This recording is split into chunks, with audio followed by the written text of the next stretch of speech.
오늘 하나님의 말씀은 요한일서 1장 1절에서 4절입니다. 봉독하겠습니다. 태초부터 있는 생명의 말씀에 관하여는 우리가 들은 바요 눈으로 본 바요 자세히 보고 우리의 손으로 만진 바라. 이 생명이 나타내신 바든지라.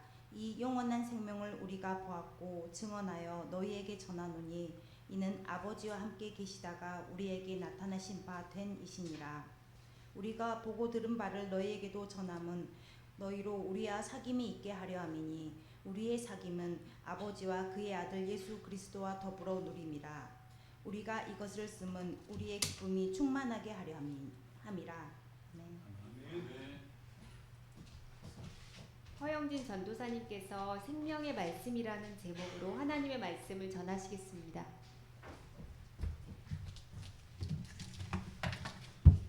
여러분 한 주간 평안하셨습니까? 네. 제가 평안한 것 같았습니까? 아주 평안하게 잘 지냈습니다. 제 신상의 보고는 이따 재직회 할게요. 그러니까 꼭 재직회 참석해 주세요. 여러분들이 교회 공행사에 많이 참석해 주셔야 이 교회가 바른 길로 갈 수 있습니다. 꼭 참석 부탁드릴게요. 오늘 말씀은 요한일서 말씀 중에서 1장의 내용을 중심으로 준비했습니다. 요한 1, 2, 3서를 우리는 요한서신이라고 합니다. 요한서신은 제목에 요한이라는 이름이 있습니다. 그래서 우리는 당연히 요한서신의 저자는 요한일 것이다 이렇게 생각하고 있습니다. 그런데 오늘날 대부분의 학자들은 이 요한서신의 저자를 요한이라고 생각하고 있지는 않습니다. 아마도 요한의 제자 중 한 명이거나 요한의 공동체 중에 어떤 장로나 또는 뭐 그런 사람들, 장로 중에 한 명 또는 뭐 여러 명 이렇게 생각하고 있는 게 대부분입니다. 요한이 쓴 글이 아님에도 요한의 이름이 붙어 있는 것은 당시의 풍습이 그랬기 때문입니다. 제자가 어떤 사람이 글을 써요. 글을 써서 사람들에게 발표하면 이름 없는 무명의 작가의 글을 누가 신용을 하겠어요? 그 신용을 안 하잖아요. 그렇기 때문에 저명한 스승의 이름을 빌어서 책을 펴내는 거죠. 그러면 읽는 사람들도 그 사람이 글이구나 라고 생각하고 읽기 때문에 별로 그런 게 이제 책에 대해서 그 내용에 대해서 신뢰를 가질 수 있었겠죠. 당시에는 이런 것들이 아주 당연하게 여겼던 시대입니다. 우리가 어디 매장에 가서 상품을 고를 때도 뭐 이름 없는 작은 기업의 브랜드 로고가 찍힌 상품을 구매하면 왠지 망설여지잖아요. 뭐가 쓰다가 한 일주일 쓰다 고장 나는 거 아닐까? 그런데 대기업 그 로고가 찍힌 그런 상품을 딱 구매하면 괜찮을 거야라는 믿음이 가잖아요. 어떤 그런 것하고 비교해서 생각하면 편할 것 같습니다. 요한서신은 이런 맥락이 있기 때문에 당연하게 언어와 문장이 요한복음을 배경으로 하고 있습니다. 요한서신의 저자는 독자들이 이미 요한복음을 읽어서 알고 있는 것을 전제로 이 서신을 기록하게 되었습니다. 요한복음의 내용을 기본으로 하고 그 내용을 발전시키거나 또는 더 깊이 있게 보거나 또는 약간의 연관성을 가지고 요한서신을 이야기하고 있습니다. 요한서신은 왜 기록됐을까? 요한서신은 특이하게 교회 외적인 상황에 대한 설명이 없어요. 이 시기를 생각해 보면 그런 설명이 있을 것 같거든요. 왜냐하면 유대인들이 굉장히 박해했고 또 이방신을 믿는 사람들이 굉장히 박해했고 그렇기 때문에 이런 언급이 있어야 할 것 같지만 전혀 그렇지 않아요. 요한서신의 관심은 그런 데는 관심이었고 교회 내부적인 문제에 관심이 있었습니다. 교회 공동체 내부의 삶과 사상에 어떤 문제가 있는가 그걸 얘기하고 또 어떻게 그런 문제들 극복해 나갈까 이렇게 얘기하고 있는 것이 바로 요한서신입니다. 요한서신이 기록될 무렵 90년대 교회에는 어떤 문제가 있었을까? 오늘날 우리 기독교는 교리가 아주 잘 정리가 되어 있습니다. 우리 종교 중에 우리 지구상에 있는 종교 중에 기독교만큼 교리가 잘 정리된 종교는 없을 겁니다. 어떤 것은 좋은 가르침인가 또 어떤 것은 잘못된 가르침인가 아주 정리가 잘 되어 있습니다. 물론 요즘에도 사이비, 이단 이런 것들의 문제가 굉장히 심각하긴 합니다. 하지만 비교적 명확하게 교리가 잘 정리되어 있어요. 그래서 정통 교단에 속해 있는 교인들이고 또 가르침을 잘 받은 성도들이라면 어떤 것이 잘된 가르침인가 어떤 것은 잘못된 가르침인가 이렇게 구별해낼 수도 있습니다. 그러나 초대교회 당시에는 이런 것들이 구분이 없었어요. 이것저것 막 뒤섞여 있는 거예요. 마치 이걸 어디다 비교하면 좋냐면 신천지, 통일교, 구원파 이런 사람들이 정통 교단과 같이 우리가 함께 이렇게 예배를 드리고 있는 거예요. 그냥 다 뒤섞여서 예배를 드리고 있는 거예요. 그렇게 생각하면 좋습니다. 그렇다면 요한서신의 저자는 교회와 성도들이 이단들에게 미혹당하고, 이 당시에는 이제 이단이라는 용어가 없었겠죠. 단지 잘못된 가르침. 목사 입장에서 보면 좀 좋은 생각 있고 잘못된 가르침 있고, 저 사람 말하는 거 굉장히 이상한데, 이게 하나님 예수님 말씀하신 그런 뜻이 아닌 것 같은, 저 사람 굉장히 이상한 방향에서 얘기하고 있는 것 같아. 이런 것들이 이제 우리가 말하는 이단들이겠죠. 저 이상한 것 같은데. 그런 사람들에게 성도들이 미혹당하고 또 그들에게 흔들리는 상황 속에서 많은 고민을 할 수밖에 없었을 것입니다. 요한 서신은 이런 상황에서 기독교 공동체 내의 참된 교리를 확립하고 또 거짓 교리를 주장하는 자들로부터 교회를 지키기 위해서 이 요한 서신을 쓰게 되었다, 이렇게 보고 있습니다. 요한 서신의 주요 주제는 사랑입니다. 사랑에 관하여는 우리가 잘 아는 말씀이 있어요. 하나님은 사랑이시라, 이 말씀입니다. 이 말씀은 성경에 딱 2번 나와요. 요한일서 4장 8절 16절 이렇게 딱 2번 나오거든요. 사랑은 우리가 생각하는 초대교회 이미지와 상당히 부합해요. 그렇죠? 이 시대 우리가 알고 있는 초대교회는 지금 우리 시대 교회보다는 훨씬 더 상당히 끈끈하고 사랑이 넘치는 그런 교회였던 것만은 틀림없는 것 같습니다. 그래서 우리는 이 시기의 교회가 무척이나 사랑이 넘치고 화목했구나, 이렇게만 생각하기 쉬워요. 그러나 앞에 말씀드린 것처럼 이 당시의 교회 상황도 녹록한 형편은 아니었습니다. 교회 역사의 어느 시기 못지않은 갈등과 불화가 이 시기 초대교회에도 있었던 것입니다. 그럼에도 불구하고 요한 서신의 저자는 하나님은 사랑이시라, 이 근본적인 통찰에 의지해서 이 서신을 기록하고 있습니다. 갈등의 해결, 더 나은 미래로 나가기 위해서는 사랑이라는 표대가 꼭 필요하다라고 생각했던 것 같습니다. 서로 사랑하라는 표현은 요한일서에서 7번이나 반복해서 나와요. 그러나 그 사랑이 구체적으로 어떤 사랑인가라고는 말씀하고 설명하고 있지 않은데요. 다만 요한서신에서는 사랑에 대해 이렇게 말하고 있습니다. 요한일서 5장 3절에서 하나님을 사랑한 것은 이것이니 우리가 그의 계명들을 지키는 것이라. 또 4장 10절 11절에서 사랑은 여기 있으니 우리가 하나님을 사랑한 것이 아니요 하나님이 우리를 사랑하사 우리 죄를 속하게 하여 화목제물로 그 아들을 보내셨습니다. 사랑하는 자들아, 하나님이 이같이 우리를 사랑하셨은즉 우리도 서로 사랑하는 것이 마땅하도다. 또 요한일서 3장 17절에서 누가 이 세상의 재물을 가지고 형제의 궁핍함을 보고도 도와줄 마음을 닫으면 하나님의 사랑이 어찌 그 속에 거하겠느냐, 이렇게 말씀하고 계십니다. 요한서신은 하나님의 계명을 지키는 것, 또 하나님을 본받는 것, 궁핍한 형제를 도와주는 것, 이것이 사랑이라고 말씀하십니다. 믿음을 가진 자로서 마땅히 행할 것을 행하는 것, 그것이 사랑이라고 말씀하고 계십니다. 어떠한 것을 구체적으로 드러내는 행위, 그것이 곧 사랑이라고 규정하고 있습니다. 사랑은 온유하고 사랑은 성내지 아니하며 사랑은 자랑도 교만도 하지 않는 것이라는 고린도전서에서 말하는 그 사랑과 요한일서의 사랑과는 약간 결이 다르구나라는 것을 여러분 느낄 수 있죠.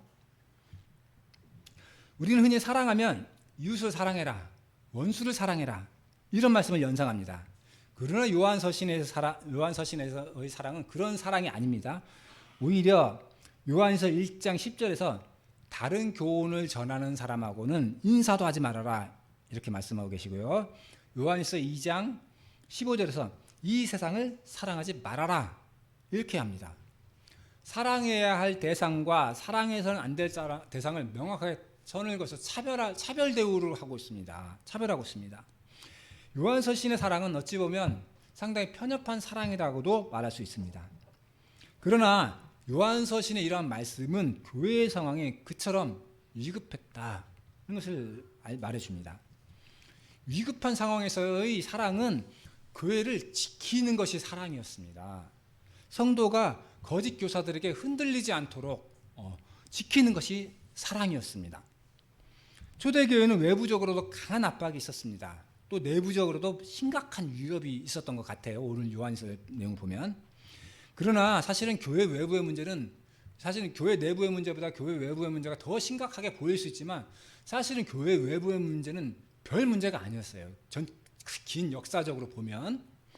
그 외부의 문제는 교회를 핍박하고 탄압하고 그런 문제들은 그 반발력으로 믿는 자들 더욱 뭉치게 했습니다. 더욱 뭉치게 하고 더 강하게 했어요. 하지만 교회 내부의 문제는 정말 심각했어요. 마땅한 대응책이 없는 거예요. 교회 내부의 문제는 제대로 대처하지 않으면 참된 교리를 흔들어 버립니다. 또 교회를 폭삭 주저앉게 만들 만큼 문제가 심각했던 것 같습니다. 요한서신은 초대교회 당시 치열했던 영적 전쟁을 반영하고 있는 것입니다. 요한일서 1장 1절부터 4절까지는 구조상 요한일서의 서원에 해당합니다. 요한일서는 서신서에는 당연히 있어야 인사말이 없어요. 보통 서신서는 친애하는 누구에게 안녕하십니까 뭐 이런 표현이 들어가야 되는데 그런 표현이 없습니다. 인사말 대신 첫 시작을 태초부터 있는 생명의 말씀에 관하여는 이렇게 시작하고 있습니다. 이 말씀은 요한복음 1장 1절 태초에 말씀이 계시니라 이거가 비슷하죠. 그래서 배경을 잘 모르는 사람들도 요한복음하고 요한일서는 굉장히 관련이 있겠구나라는 생각을 기본적으로 갖고 들어가게 되어 있습니다. 구성 자체가. 요한복음의 서원과 비슷한 형식으로 시작함으로써 본 서신이 요한복음과 관련이 있음을 독자들에게 은연중에 알려주는 것입니다. 요한복음과 요한일서를 시작하는 두 말씀은 비슷한 것 같아요. 하지만 드러내려는 점에서는 차이가 있어요.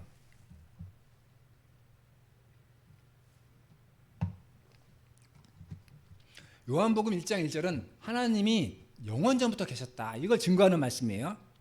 하지만 요한일서 1장 1절은 볼게요. 태초부터 있는 생명의 말씀에 관하여는 우리가 들은 바요 눈으로 본 바요 자세히 보고 우리의 손으로 만진 바라 이렇게 말씀하십니다. 이 말씀에서 핵심은 생명의 말씀이 있습니다. 그래서 우리가 들은 바, 눈으로 본 바, 손으로 만진 바, 태초부터 있는 것 그것은 바로 생명의 말씀이었다. 이런 겁니다. 문장의 모든 표현이 생명의 말씀을 향하고 있습니다. 생명의 말씀을 수식하고요. 생명의 말씀을 이렇게 드러내려는 구조로 되어 있는 것입니다. 우리는 생명의 말씀이 누구를 뜻하는지 다 이해하고 있어요. 하지만 그때 사람들은 생명의 말씀이 누구를 뜻하는지 잘 몰랐을 수도 있겠죠. 이 생명의 말씀을 듣고 보고 만졌다는 것은 무엇을 뜻합니까? 이 말씀은 요한복음 1장 14절 말씀입니다. 말씀이 육신이 돼 우리 안에 거하심에 이 말씀을 더 구체화하는 표현입니다. 말씀이 어떻게 우리 안에 거하셨는가를 구체적으로 표현하는 거죠. 사람이 되신 하나님, 그 예수님을 우리는 만지고 보고 들었다는 것입니다. 예수님의 성육신에 대하여 우리가 다 증인이다 는 거죠. 다 증인이다 이런 거 환기시키고 그것은 사실이다 는 것을 인식시키고 그것을 확실한 역사적 사건이었다라고 규정지어 버리는 것입니다. 확정지어 버리는 것입니다. 예수님의 성육신에 대하여 지금 우리는 아주 당연한 교리로 받아들여요. 그러나 초대교회 시대부터 예수님의 성육신 사건은 끊임없는 논쟁거리였습니다. 있을 수 없는 일이란 것입니다. 육체는 악한 것입니다. 육체는 악한 것이에요. 육체는 악한 것인데 하나님 그럼 어찌 그런 악한 육체에 들어오시느냐는 거예요. 이런 주장을 하는 사람들은 유대인이나 교회를 탄압하는 외부 세력들이 아니었습니다. 교회 내부를 흔드는 거짓 교사. 그래서 우리 요한일서에서는 이 거짓 교사들을 가리켜 일명 적 그리스도라고 이렇게 표현하고 있어요. 이런 이단 거짓 교사들이 있었던 거예요. 요한서신의 저자는 교회를 향하여 예수님의 성육신은 흔들릴 수 없는 역사적 진실이다. 그래서 확실하고 단호한 방법으로 증거하고 있는 것입니다. 3절에서 요한서신의 저자는 이렇게 말합니다. 우리가 보고 들은 바를 너희에게 전함은 우리로 너희와 사귐 있게 하려 함이니 라고 이 글을 쓰는 목적을 밝히고 있습니다. 너희는 본 서신을 읽는 독자, 그러니까 교회 공동체의 구성원들을 말하고요. 또 우리는 사도 그룹을 말하는 거겠죠. 너희와 우리가 사귀기 위해서 이 글을 쓴다는 것입니다. 이 사귐이라는 것은 뭐냐? 동반자적 관계를 가지는 것, 또 서로의 일에 도움을 주는 것, 또 서로 소통하는 것 이런 것들을 의미하겠죠.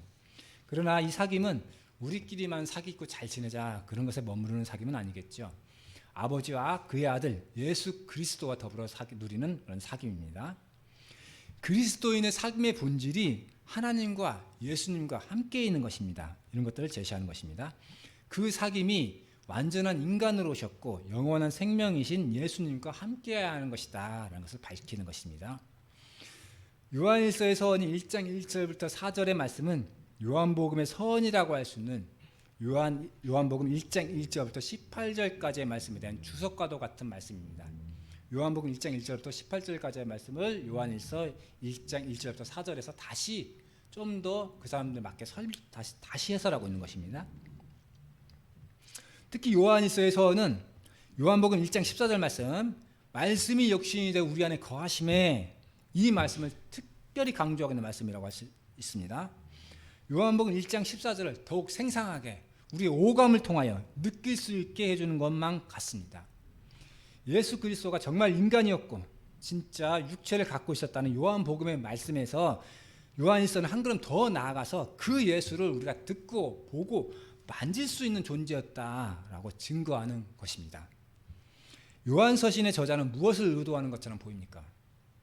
이러한 화건에도 불구하고, 이러한 역사적 사건에도 불구하고 이를 부인하는 자들, 거짓 선지자들은, 그 사람들은 거짓 선지자라는 것들을 증명하는 것입니다. 요한일서 4장 2절 3절 말씀입니다. 예수 그리스도께서 육체로 오신 것을 시인하는 영마다 하나님께 속한 것이요, 예수를 시인하지 아니하는 영마다 하나님께 속한 것이 아니니 이것이 적 그리스도의 영이니라, 이렇게 말씀하십니다. 예수님은 정말 참 하나님이면서 참 인간일 수 있을까요? 그것이 가능합니까? 우리가 복음서를 읽을 때마다 드는 질문이에요. 예수님은 전능하시기 때문에 어떤 위험도 느끼지 않으시고 또 어떤 유혹이 있어도 실제로는 전혀 유혹받지 않으신다. 이러한 상상 누구나 한 번쯤은 해보실 것입니다. 이론적으로 또 교리적으로 예수님의 성육신 사건이 필요했음과 또 그 당연성, 당위성, 이런 것들을 설명하는 것은 가능해요. 하지만 그러나 과학적으로 예수님의 성육신 사건이 실제 있었다는 것을 설명하는 것은 불가능합니다. 설명 불가능한 것을 설명하려는 것은 무익하겠죠. 그냥 우리는 성령님께서 가르쳐 주시는 대로 믿는 방법밖에 없습니다. 사실은 어느 날 예수님은 정말 인간으로 오셨구나, 또 완벽한 인간으로 오셨구나, 이런 가르침이 내게 믿어지는 그런 날이 온다면 성령님께서 나에게 아는 것을 허락하셨구나, 이렇게 이해하는 방법밖에 없습니다. 1절에서 4절까지는 생명의 말씀인 예수 그리스도가 우리의 감각기관을 통하여 느낄 수 있는 육신으로 오신 사건을 말했습니다.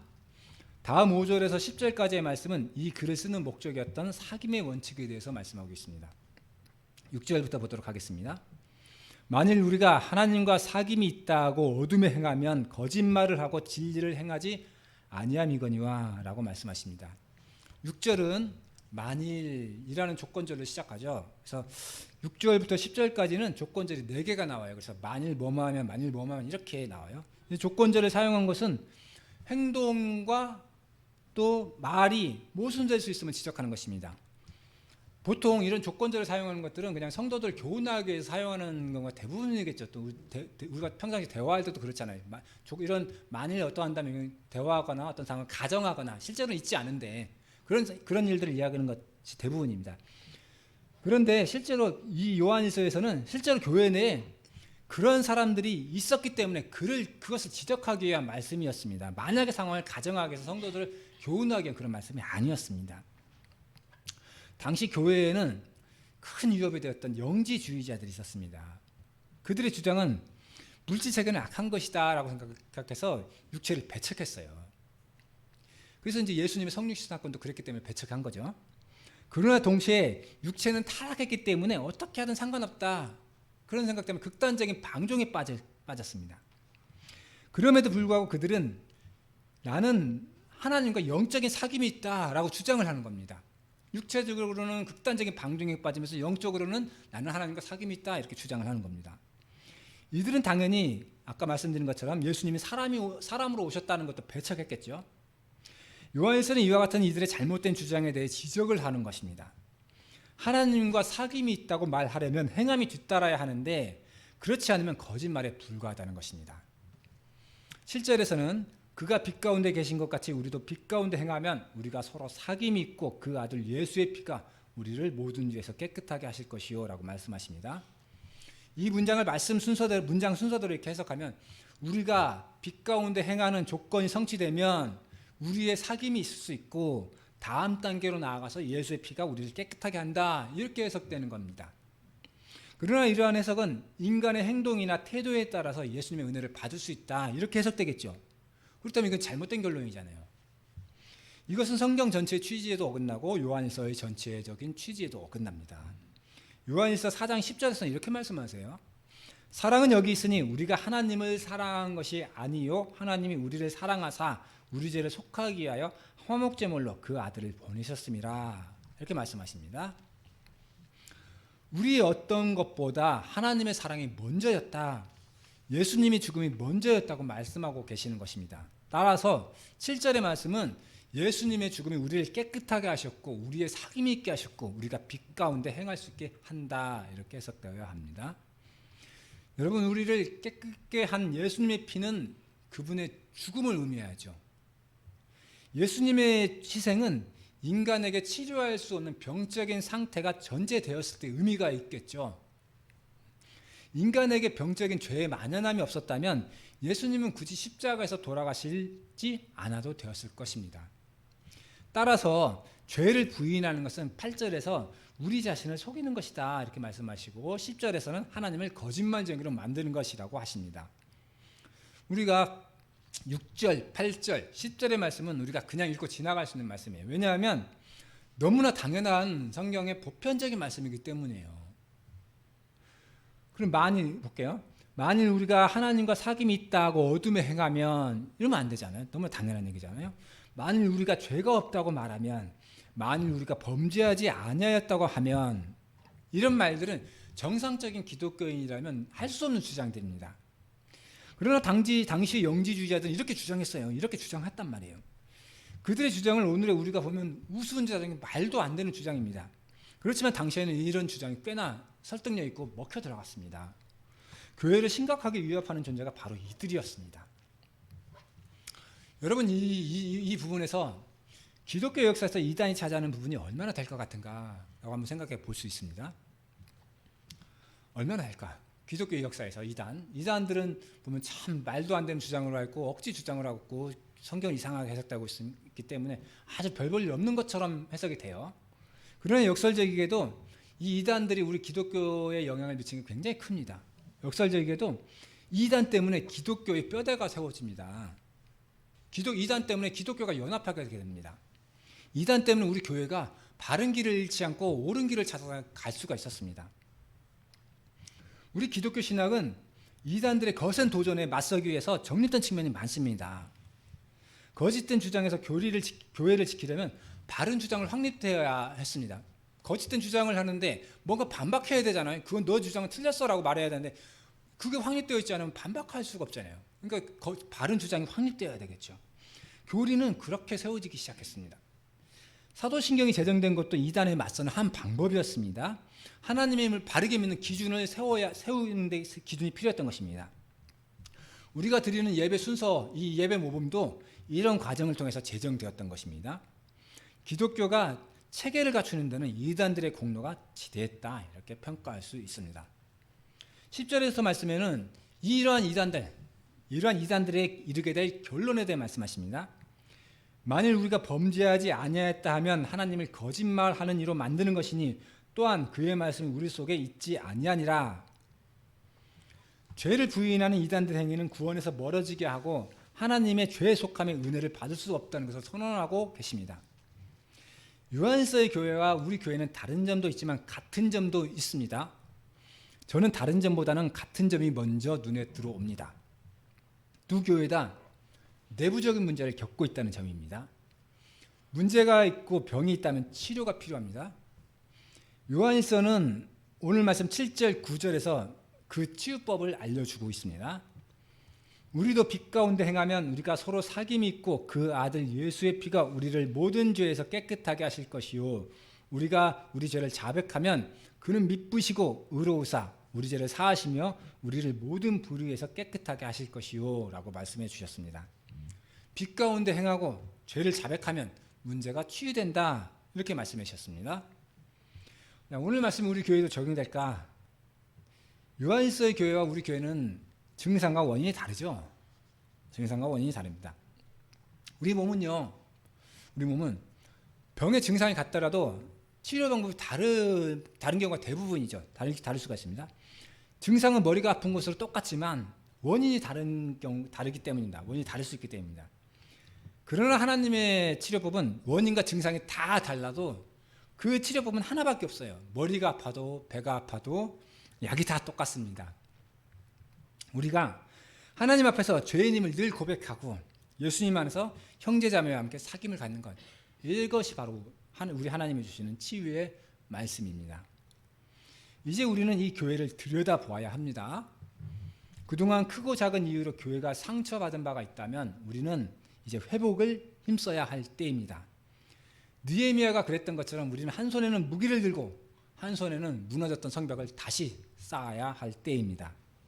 우리 교회의 지도자들은 나팔을 들고 파수대로 올라가야 할 때입니다. 내가 하나님 앞에서 죄인임을 고백하고 있는지, 예수님과 내 삶을 공유하고 있는지를 오늘 말씀을 통해서 돌아보아야 합니다. 이제까지 우리 교회가 걸어온 길은 쉬운 길이 아니었습니다. 앞으로 가야 할 길도 누구나 가는 길은 아닐 것 같습니다. 우리는 지금까지 우리가 옳다고 생각한 길을 걸어왔습니다. 걷다 보면 잘못 갈 때도 있었겠지만 끊임없이 옳은 길을 찾아 헤매었습니다. 우리가 가고 있는 이 길이 하나님의 뜻에 맞는 길인지 늘 의심하며 걸어왔습니다. 하나님의 말씀이 지금까지 우리에게 전해지고 있는 것은 옳다고 생각하는 일에 목숨을 거는 사람들이 있었기 때문입니다. 하나님께서는 그런 용감하고 충성스러운 사람들을 사용하십니다. 우리와 우리 교회는 앞으로도 우리가 옳다고 생각하는 길을 찾아갈 것입니다. 다소 뒤처지거나 돌아갈 수도 있습니다. 실수할 수도 있습니다. 그러나 우리가 하나님에 대한 사랑을 잃지 않는다면 하나님께서는 결국은 우리를 옳은 길로 인도해 주실 것입니다.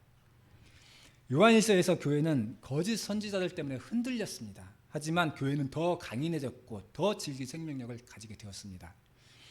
참된 진리를 지키는 생명의 말씀은 흩어지지 않았습니다. 오늘까지 생명력을 유지하며 오늘의 우리에게 생명의 말씀으로 흘러내리고 있습니다. 이 진리의 말씀에 의지하여 사시는 여러분 되시기 바랍니다. 항상 강건하시고 미쁘시고 의로우신 하나님께 사랑받는 여러분 되시기 바랍니다. 함께 기도하겠습니다. 하나님 아버지, 저희에게 생명의 말씀을 주셔서 감사드립니다. 미쁘시고 의로우신 하나님, 저희 교회를 하나님께서 지키시고 의로운 길을 찾아갈 수 있도록 인도하여 주시옵소서. 저희가 이 교회를 통하여 하나님께 영광 돌려드리고 참된 구제와 사랑의 교제를 실천하게 하여 주시옵소서. 우리를 사랑하시는 예수님의 이름으로 기도드렸습니다. 아멘.